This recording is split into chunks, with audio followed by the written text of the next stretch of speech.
Welcome to Ashwini TV news. అందరికీ నమస్కారం. ఇప్పుడు విద్యా హక్కు చట్టం కింద మనకు ఏదైతే 12(1)(c) కింద మనం గవర్నమెంట్ పిల్లలు ఎవరైతే వాళ్ళు కొన్ని స్కూల్స్ చూజ్ చేసుకున్నారో దానికి అనుగుణంగా మన డైరెక్టర్ ఆఫ్ స్కూల్ ఎడ్యుకేషన్ వారు ఆ స్కూల్ సెలెక్ట్ చేసి పంపడం జరిగింది. దాని ప్రకారం మనము క్లియర్ ఇన్స్ట్రక్షన్స్ మేనేజ్మెంట్కి ఇచ్చాము.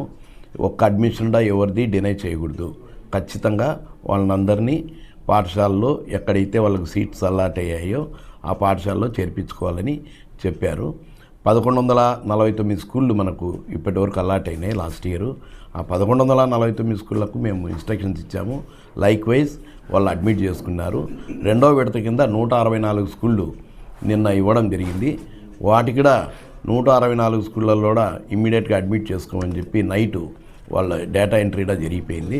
కాబట్టి ఏ మేనేజ్మెంట్ కానీ మనము 12(1)(c) కింద ఆర్టీ యాక్ట్ కింద ఎవరికైతే పిల్లలకు అడ్మిషన్ దొరికిందో ఖచ్చితంగా అడ్మిట్ చేసుకోవాలి. వాళ్ళ అడ్మిషన్ను డినై చేయకూడదు.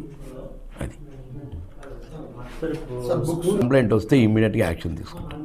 దాని మీద ఆ మేనేజ్మెంట్ ఏదైతే ఉందో మీరు తగిన బుక్స్ అమ్మచ్చా అమ్మకూడదు సార్?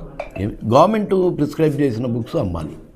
గవర్నమెంట్ వాళ్ళకు కూడా గవర్నమెంట్ ఏదైతే ఇచ్చిందో అవి అమ్మాలి.